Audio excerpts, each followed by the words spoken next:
오늘 설교의 제목이 줄탁동시입니다. 이 줄탁동시라는 게 무슨 말이냐면 이 알이, 병아리가 알 껍질을 깨고 나오기 위해서 그 알 안에서 막 그 알을 두드리는 거예요.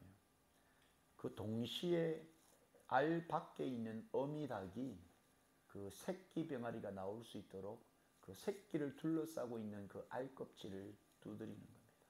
그러니까 안과 밖에서 동시에 그 알 껍질을 두드리는 거죠. 그러면 알이 순식간에 검이 가면서 깨지면서 병아리가 머리를 세상 밖으로 내놓는 거죠. 이런 과정을 줄탁동시라고 하는 거예요. 신앙생활, 믿음생활도 이와 비슷한 측면이 있는 겁니다. 이 믿음이라는 게 생물과 같아가지고 여러분, 이 믿음이 자라기도 하고 그러지도 않을 수 있다는 거예요. 그래서 우리가 해마다 이 믿음이 좀 자랐으면 좋겠다. 작년보다 올해가, 올해보다 내년 우리의 믿음이 좀 자랐으면 좋겠다. 성장했으면 좋겠다. 열매 맺었으면 좋겠다.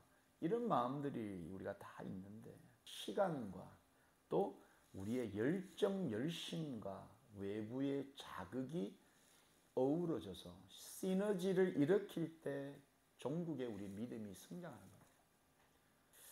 오늘 우리가 읽은 본문에는 이런 줄탁동시의 어떤 영적인, 신앙적인, 믿음적인 그런 비법이 있음에도 불구하고 이 줄탁동시를 통해서 열매 맺기를 거부하는 대표적인 성경의 인물들이 등장을 합니다. 그들이 누구냐면 바로 바리새인들이에요. 바리새인들을 보면서 이 줄탁동시만 이루어지면 얼마든지 영적인 성장을 통해서 큰 열매로 하나님을 영화롭게 할 수 있는데 이는 어찌된 일인지 이런 줄탁동시와는 전혀 다른 인생을 살았다는 겁니다. 오늘 본문에 등장하는 이 바리새인들과 이 줄탁동시의 이 원리를 보면서 우리에게 주시는 영적인 두 가지 교훈 좀 살펴보고자 합니다. 첫 번째가 영적으로 우리가 성장하고 믿음이 성숙되어서 우리를 둘러싸고 있는 그 알을 깨기 위해서는 먼저 내 속이 변해야 한다는 거예요. 알 안의 것이 변해야 된다는 겁니다. 변하려고 몸부림쳐야 된다는 겁니다. 이 몸부림이 필요하다는 거죠. 오늘 본문 11절 말씀을 보시면 바리새인들이 나와서 예수께 힐난하며 그를 시험하여 하늘로부터 오는 표적을 구했다. 예수님께 바리새인들이 찾아온 겁니다. 나온 겁니다. 우리가 여러 기록들을 보면서 예수님께 찾아온 사람들이 바리새인뿐만 아니라 수많은 사람들이 있었습니다. 대부분의 사람들이 예수님께 나오면서 자신의 문제를 안고 왔고 예수님의 그런 수많은 소문들을 통해서 내가 예수님을 만나기만 하면 내 문제 해결받을 수 있겠다라는 마음을 가지고 찾아온 거죠. 근데 오늘 본문에 등장하는 이 바리새인들이 예수님을 찾아온 이유는 조금 달랐습니다. 예수님께 나온 이들이 예수님을 힐난하며 그를 시험하기 위해서 나왔다. 이 힐난하다는 말의 뜻은 여러분 논쟁하려고 했다는 거예요. 논쟁. 그러니까 예수님과 논쟁을 벌이려고 나왔다는 거예요. 여러분 이 논쟁이라는 게 이게 얼마나 사람을 피곤하게 만드는 건지 모릅니다.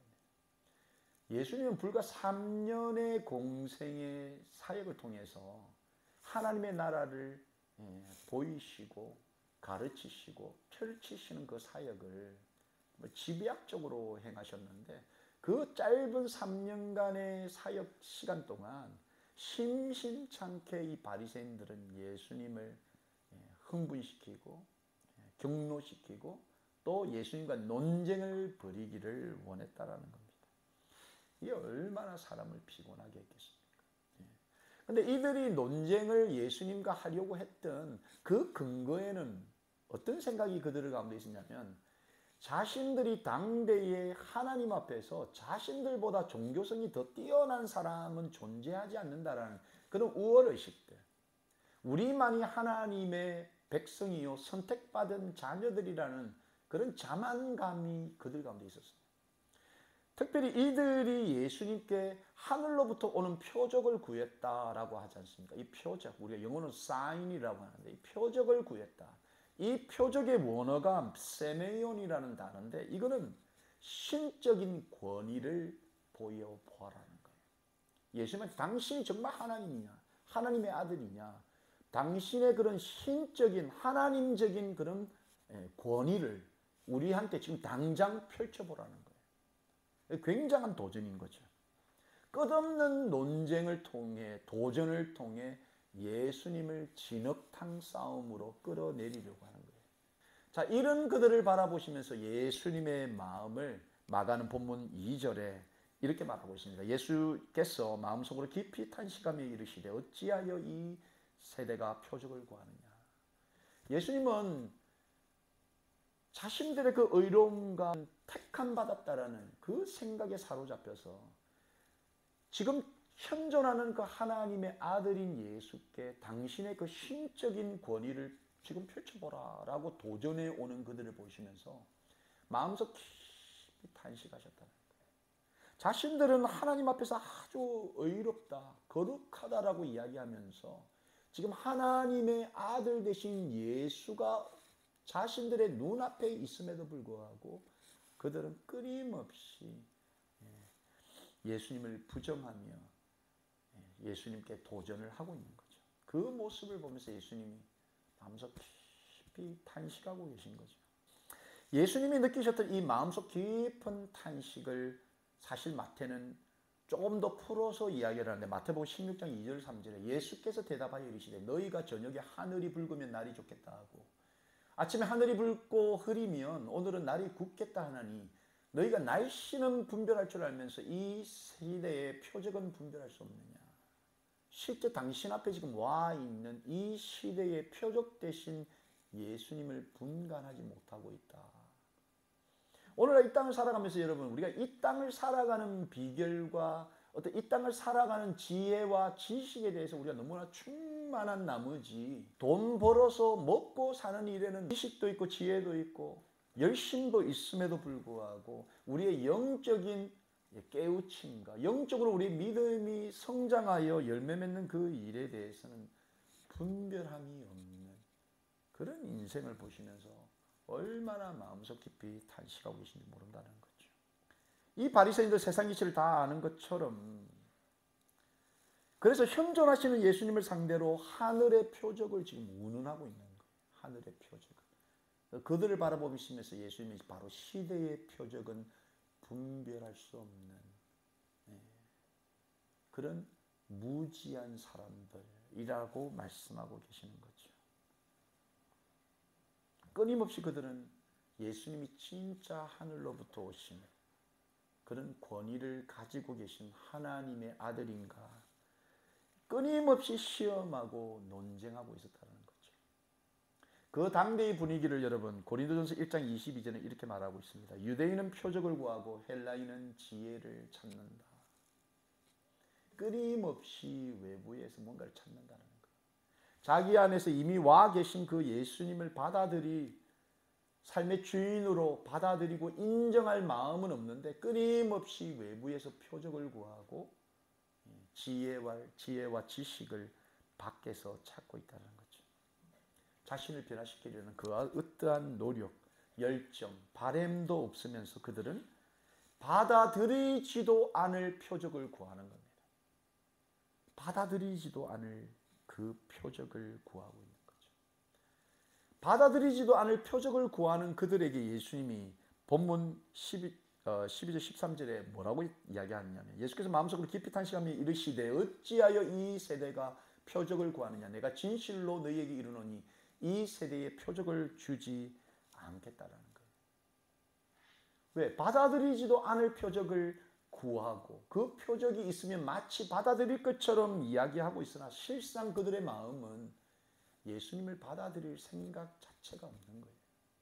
받아들이지도 않을 것을 왜 바라고 있을까? 그래서 예수님은 단호하게 그들에게 표적을 보여주지 않겠다 이렇게 말씀해 버린 거죠.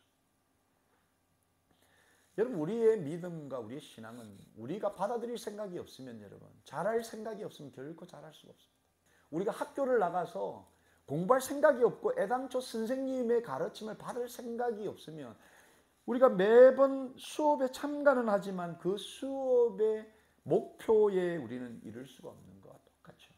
마음이 없으면 안 되더라는 거예요. 실제 변할 마음이 없는데 예수님께 찾아와서 계속 예수님을 그 논쟁의 중심으로 끌어내리려고, 자신의 믿음은 성장하고 성숙하고 싶은 마음이 전혀 없고, 나는 더 이상 필요한 것이 없고, 나는 지금도 얼마든지 잘하고 있고, 나는 지금도 얼마든지 하나님의 선택받은 자녀이기 때문에 나는 전혀 부족함이 없다, 의롭다 여기는 그들 마음에는 믿음이 필요하지 않았다는 거죠. 여러분, 알이 깨지기 위해서, 이 틀이, 우리를 둘러싸고 있는 이 믿음의 틀이 깨지기 위해서는 내가 변해야 되겠다라는 마음, 변하고 싶다라는 간절함, 변해야만 한다라는 절박한 심정이 우리 가운데 있을 때 이 알이, 이 틀이 깨진다라는 거예요. 이 틀이 깨어져야 우리는 볼 수 있는 그 하나님의 나라, 그 하나님의 나라 그때부터 보이기 시작한다는 거죠. 이 하나님의 나라를 보기 위해서는 이 하나님의 나라를 보겠다라는 믿음의 결단이 우리 가운데 있어야 한다는 거죠. 그래야 현존하시는 그 예수님을 볼 수가 있는 겁니다. 평생을 신앙생활을 이 마음의 결단이 없으면 결코 예수님, 그리고 예수님의 나라를 볼 수 없다는 거죠. 두 번째, 여러분, 우리 신앙과 믿음의 알을 깨기 위해서는 이미 우리 가운데 베풀어 주신 그 표적, 다른 말로 기회를 이제 내 것으로 붙잡아야 한다는 거예요. 내 것으로 붙잡아야 한다는 거죠. 이 지금 바리새인들은 예수님께 표적을 구하는데 사실상 예수님이 그들에게 이미 많은 표적들을 보여주셨다는 거예요. 이미 베풀어 놓으신 표적만으로도 우리는 예수님을 예수님으로, 내 삶의 주인으로 영접할 수 있음에도 불구하고 그들은 또 다른 표적을 내놓으라고 예수님께 나온 거죠. 요즘 한국에서는 이 말을 줄이는 걸 많이 한다며요. 겉바속촉. 겉은 바삭하고 속은 촉촉한 거예요. 겉바속촉. 겉은 바삭바삭한데 속은 촉촉한. 돈가스가 이런 대표적인 그거잖아요. 겉바속촉. 그리고 튀김 종류도 마찬가지잖아요. 우리 뭐 새우튀김 같은 것도 밖에 탁 물었을 때 바삭하는 그거에다가 촉촉한 식감이 이렇게 어우러진 거.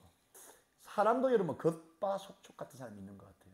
좀 처음에는 좀 바삭거리는, 좀 튀는 듯한 그런 느낌이 있는 사람인데 실상 처음에 다가가기가 조금 어려웠는데 속은 좀 정이 많고 사랑이 많고, 이런 사람들을 만나면 처음은 조금 어렵지만 사귀면 사귈수록 굉장히 서로 너무너무 좋은 관계를 유지하게 되는 거죠. 이 겉바속촉과 또 반대되는 사람도 있습니다. 밖은 되게 부드럽고 한없이 여유롭고 자비로운 그런 사람인데 조금 시간이 지나면 안에 이 아보카도처럼 딱딱한 자기 그 에고가 있는 사람, 자기 걸 절대 양보하지 못하는 사람, 자기 거를 지키려는 그런 사람도 있죠. 이 바리새인들 어떻게 보면 여러분 이 아보카도처럼 밖으로는 이 하나님에 대한 열심이 충만하다라고 자신감 있는 사람, 신앙생활, 믿음생활만큼은 자신들이 넘버원이라고 스스로 여겼습니다. 그들은 하나님의 선택받은 선민 백성이라는 그런 우월의식들이 그들 가운데 있었던 거죠. 그래서 그들은 기회만 되면 그 자신들의 우월성을 드러내고 싶었던 거죠. 증명해보고 싶은 거죠. 그래서 그들은 기도할 때도 보통 시장 사거리에 수많은 사람들이 오고 가는 곳에서 기도를 하는 거죠. 자신의 그 신앙 종교성을 그냥 증명해 보이고 싶은 거죠. 근데 오늘 이 본문에서는 그 종교성을 누구에게 보이고 싶고 누구에게 인정하고 누구 앞에서 증명하려고 했냐면 바로 예수님을 상대로. 여러분 신앙생활하면서 예수님을 이기려는 사람들이 있어요. 예수님을 이기려는 사람. 나의 어떤 종교적인 신념을 내려놓지 않고 내 종교적인 신념 앞에 예수님을 무릎 꿇으려는 사람이 있는 거예요. 내 종교적인 어떤 패턴은 절대 고치려고 하지 않냐고 예수님을 따라오라라고 이야기하는 그런 대표적인 인물이 이 바리새인들인 거예요. 자신들이 하고 있는 잘못된 지금 종교 생활을 끊임없이 예수님이 말씀을 통해 지적하고 있음에도 그들은 흔들림 없이 자신들의 그 종교성을 지키고 예수님을 상대로 예수님과의 논쟁을 통해서 자기들을 인정하게끔 만드는 그런 종류의 사람들이었다는 거죠. 그런 그들이 예수님께 찾아와서 지금 당신에게 신적 권위가 있는지 없는지 우리 앞에 보여보라는 거예요. 우리가 따를 만한, 우리가 그걸 이해할 만한, 납득할 만한 신적인 권위가 당신에게 있는지 우리에게 보여보라. 이런 신적인 권위에 도전하면서 표적을 구하는 그들을 이 마태복음에서 어떻게 이야기하냐. 마태가 16장 4절에 악하고 음란한 세대가 표적을 구하나 요나의 표적밖에는 보여줄 표적이 없다. 이 자신의 종교성을 내려놓고 예수님의 뜻을 받들려고 하기보다는 끊임없이 자기의 그 의로운 것들을 주장하고 드러내고 인정받으려고 하는 그들을 예수님은 바로 악하고 음란한 세대다. 악하고 음란한 세대다. 우리가 잘 아는 것처럼 예수님은 이미 수많은 기적과 이적과 표적을 보여주셨습니다. 심지어 신약 성경에 37차례나 예수님은 기적을 보여주신 거예요. 그 많은 기적들을 이 바리새인들도 보았습니다. 많은 바리새인이 들었습니다. 왜 수많은 군중들이 예수님 때문에 흥분하고 예수님 때문에 변화되는지를 그들은 알고 있었다는 거예요. 그럼에도 불구하고 그들은 또 다른 표적을 지금 예수님께 요구하고 있는 거죠. 그런 그들을 보면서 음란하다 이렇게 예수님이 말하고 있는 거죠. 여러분, 음란한 게 딴 게 아니에요. 우리 가운데 이미 예수님을 믿을 수밖에 없는 여러 가지 은혜를 베푸셨고 기적을 우리 가운데 베푸셨습니다. 여러분, 올 한 해도 우리가 지금 숨쉬며 살아가는 것, 이게 다 하나님의 은혜가 아니겠습니까? 하나님의 기적이죠, 여러분. 은혜라는 그 필터를 통해서 이 세상을 봤을 때 내 삶에 벌어지고 있는 이 모든 것들이 기적이고 하나님이 우리 베풀어 주시는 은혜죠. 그런데 이런 은혜와 기적들이 날마다 우리 가운데 있음에도 불구하고 여러분, 우리는 날마다 다른 것을 찾는 거예요. 또 다른 표적, 이적, 기적. 내가 하나님을 한번 믿어볼 만한, 내가 예수님을 내 삶의 주인으로 섬겨볼 수 있는 그런 권위를 지금 나한테 보여보라는 거예요. 이거를 바로 음란하다는 거예요. 이게 바로 악하다는 거예요. 우리의 믿음이 자라기 위해서 여러분, 이미 우리 가운데 베푸신 것만 보아도 우리는 예수님을 따라가지 않을 수 없습니다. 이런 그들을 보시면서 마음속 깊이 예수님이 탄식하신 거예요. 그동안 베풀어 줬던 수많은 역사, 기적, 그 은혜에도 불구하고 또 다른 것을 구하면서 전혀 지금 너의 신앙과 믿음의 알을 깨기 위해서 너의 마음을 두드리고 계시는 그 예수님의 부르심, 그 초청을 또 거부하고 또 밀어내고 또 다른 표적을 구하고 있느냐. 예수님이 그렇게 말씀하고 있는 거죠.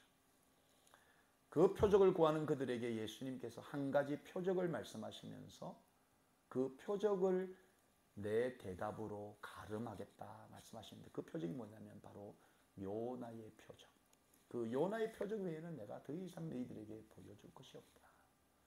이 요나의 표적, 여러분, 요나의 표적 우리가 잘 알죠. 요나가 하나님의 뜻을 거스리고 다시스로 가다가 그저 풍랑을 만나서 배 바깥으로 바다로 던지움을 당하고 죽을 그 절체절명의 위기에 큰 물고기가 와서 요나를 삼키게 됩니다.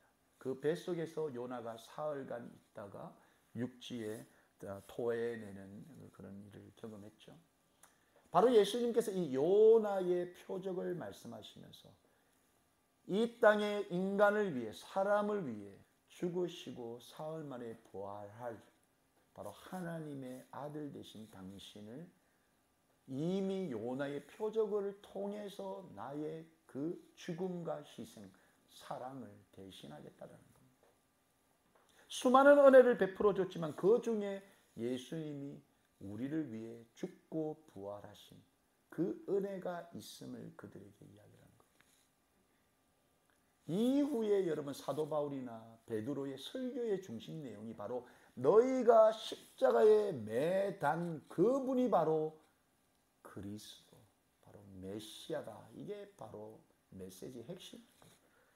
이미 여러분, 우리 가운데 예수님이 우리를 위해 죽으시고 부활하신 그 기적, 그 사랑 외에 더 큰 기적과 사랑이 또 필요합니까? 이 땅을 살아가면서 여러분, 예수님 우리를 위해서 이 땅에 사람의 모습으로 오셔서 십자가에 그 갖은 고난 고통을 당하시고 물과 피를 다 흘려주셔서 부활하신 그 예수님의 숭고한 사랑, 희생, 헌신 외에 우리가 이 땅을 살아가면서 더 큰 사랑이 필요하겠습니까? 여러분, 이 바리새인들이 더 큰 표적과 더 큰 사랑, 그걸 구하고 있다라는 겁니다. 우리의 믿음이 성장하고 성숙하는 데 있어서 여러분, 내 죄를 대신해서 죽으시고 부활하신 그 예수님의 사랑, 그 사랑만 깨닫게 되면 여러분, 우리가 우리를 둘러싸고 있는 이 믿음의 알이라는, 틀이라는 한계를 우리는 깨트릴 수 있다는 겁니다. 그 하나님의 사랑을 경험하기만 하면, 때로는 우리의 인생이 여러분 내 뜻대로 잘 안 풀리고 나의 꿈대로 내 인생이 흘러가지 않고, 내가 비록 가난하다 할지라도, 비록 내가 무명한 사람이다 할지라도, 내가 때로는 억울한 일을 당한다 할지라도 여러분, 나를 위해 죽으신 그 예수님의 사랑, 그것보다 더 큰 기적이 우리 가운데 있을 수 있다는 거죠. 그 사랑만 붙잡으면 우리는 믿음의 틀을 깰 수 있다는 겁니다. 그런데 그들에게는 믿으려는 마음 자체가 없었다는 거예요. 믿고 싶은 마음이 없었어요. 그래서 수많은 기적들을 예수님이 베푸셨음에도 불구하고 애당초 믿을 마음 없이 그분에게 나온 거예요. 그러니 그들은 그 틀을, 알을 깰 수가 없었던 거죠. 믿으려고 마음만 먹으면 이미 그 틀을 깨고도 남을 수많은 샘플들을 우리 가운데 주셨습니다. 여러분, 이 주어진 것을 우리가 찾고 이제 붙잡아야 돼요. 이미 우리 가운데 있는 수많은 그 하나님의 은혜, 그 예수님의 그 기적과 같은 사랑, 그걸 이제 찾고 그걸 붙들고 이거 부여잡고 우리 믿음의 틀을 깨면 된다는 거죠. 그래서 골로새서 3장 1절 2절에 그러므로 너희가 그리스도와 함께 다시 살리심을 받았으면, 우리가 그 우리를 위해 죽으시고 부활하신 그 예수님과 함께 죽고 살았다면 이제는 위의 것을 찾으라. 거기는 그리스도께서 하나님 우편에 앉아 계시니라. 위의 것을 생각하고 땅의 것을 생각하지 말아라. 우리도 예수님과 함께 죽고 살았다면 이제는 우리의 믿음의 틀을 깨기 위해, 그래서 더 많은 열매를 맺기 위해서 날마다 우리의 알을, 우리의 그 틀을 두드리시고 계신 그 예수님을 모시면서 하늘의 것을 꿈꿔야 한다는 거예요. 하늘의 것을 품어야 한다는 겁니다. 땅의 것, 무엇을 먹을까, 무엇을 마실까, 무엇을 입을까, 날마다 이 논쟁과 이 웨이스팅 타임에 우리의 세월, 시간들을 낭비하지 말고 이제 하나님의 나라를 우리 가슴에 품고 이 하나님의 나라가 이 땅에 나를 통해 펼쳐지는 그 일을 위해서 여러분 틀을 깨고 나와야 한다는 거예요. 알을 깨야 한다는 겁니다. 이 바리새인들은 이미 샘플로 주어졌던 수많은 기적과 표적 앞에서도 요지부동, 신앙의 틀을 깰 수 있는 수많은 기회가 있었지만 그들은 그 기회를 날려버린 거예요. 논쟁은 논쟁을 낳고 이 변화에 무뎌져 버린 그들은 더 이상의 표적을 예수님으로부터 받을 수 없었습니다. 본문 13절 말씀 보니까 그들을 떠나 다시 배에 올라 건너편으로 가시니라. 여러분, 이게 얼마나 무시무시한 말씀인지 몰라요. 변화하기를 원치 않고 알을 깰 마음 자체가 없고 예수님을 받아들일 그런 마음의 소원도 없는 그들이 와서 아무리 예수님께 신적 권위를 보여봐라, 또 다른 기적을 펼쳐봐라, 그런 그들을 예수님이 떠나셨대요. 건너편으로 가버리셨대요. 그들은 또 한 번의 초로의 기회를 이렇게 날려버린 겁니다. 이렇게 날려버린 거예요. 예수님이 그런 그들을 그냥 떠나버리신 거예요. 건너편으로 가신 겁니다. 어쩌면 돌아오지 않을 그 길을 예수님이 떠나버리신 거예요. 여러분, 우리 인생 가운데 예수님 계속 기회를 주시고 계속 우리의 마음 문을 두드리시고 계속 변화하자, 열매 맺자, 하나님의 나라를 품자, 이 땅에서 품을 수 있는 가장 가치 있는 영예로운 그 일을 함께하자 우리 마음을 두드리시는데 그걸 끊임없이 밀어내고 땅의 것만 생각하며 그 알을 깨지 못하면 종국에는 예수님이 떠나버리는 거예요. 건너편으로 가시는 거예요. 그날이 속히 올 수 있다는 겁니다. 여러분, 이 가지가 나무에 열매를 맺는 그 원리도 똑같은 거죠. 가지가 나무가 되어야 됩니다. 가지는 가지다. 나무는 나무다. 나는 나무에게 붙어 있지 않겠다. 나는 내 것을 고집하겠다. 나는 나무로부터 오는 영양분을 공급받지 않겠다라고 이야기하면 이 가지는 꺾일 수밖에 없는 겁니다. 이 가지가 나무에 꼭 붙어 있어야 많은 바람, 외압, 외부의 충격으로부터도 살아남아 열매 맺을 수 있는 거죠. 우리의 신앙이 그렇다는 겁니다. 그래서 요한복음 15장 2절을 보면 물은 내게 붙어 있어 열매를 맺지 아니하는 가지는 아버지께서 그것을 제거해 버리시고 물은 열매를 맺는 가지는 더 열매를 맺게 하려 하여 그것을 깨끗하게 하신다는 거예요. 이게 줄탁 동시의 비결이라는 거예요. 우리가 알을 깨고 열매를 맺기 위해서는 여러분 가지가 나무에 붙어 있어야 돼요. 예수님은 우리 모두가 신앙과 믿음의 성장을 방해하는 그 틀, 우리의 가치관, 우리의 세계관, 혹은 우리의 경험, 우리의 어떤 지식, 이 땅 중심의 어떤 그런 지혜, 그 모든 틀을 깨고 변화하여 성장하기를 원하시는 겁니다. 변화하여 성장하기를 원하시고 이 일을 위해 지금도 우리의 마음과 상황과 환경을 통해서 우리를 두드리고 계시는 거예요. 그 두드리심을 통해서 표대 되신 예수님을 바라보기를 원하는 거예요. 표적이신 예수님, 우리를 위해 죽어 부활하셔 영원한 생명을 주신 그 예수님을 바라보고 일어나기를 원하는 겁니다. 반응하기를 원하는 겁니다. 그 주님을 바라보고 그 주님을 내 삶의 주인으로 모시고 드릴 때 우리의 믿음이 성장할 뿐만 아니라 결국은 귀하고 좋은 열매를 맺게 되는 겁니다. 이런 말씀을 정리합니다. 모든 일에 때가 있다고 하지 않습니까? 그렇죠? 날 때가 있으면 죽을 때가 반드시 오는 겁니다. 여러분, 우리 부모님들이 우리들한테 참 많이 하셨던 말씀 중에 공부도 때가 있다는 거예요. 공부도 때가 있다는 거예요. 그런데 신앙과 믿음도 여러분 열매 맺을 수 있는 기회가 때가 있었다는 거예요. 무한정 주어지는 게 아니라는 거예요. 모든 일에 이 때와 시기를 놓쳐버리면 여러분 후회하게 되는 겁니다. 학생이 열심히 공부해야 될 그 때를 놓쳐버리면 결국은 후회하는 시기가 오는 것처럼 믿음도 신앙도 마찬가지는 거예요. 기도할 때가 있고요. 믿음이 자랄 때가 있고 믿음의 열매를 볼 때가 있고 하나님을 영화롭게 할 그 때가 있다는 겁니다. 그래서 때를 놓쳐 후회하기 전에 이 줄탁 동시의 복을 우리가 붙잡아야 합니다. 이 줄탁 동시의 은혜를 누리기 위해서는 여러분 내가 먼저 변하려고 하는 간절함과 절박한 심정이 있어야 한다는 거죠. 이 간절함과 절박한 마음으로 여러분 뜨겁게 기도해야 합니다. 기도하지 않고 이 믿음의 틀, 알을 깰 수가 없는 거예요, 여러분. 간절한 마음의 소원을 가지고 기도해야 합니다.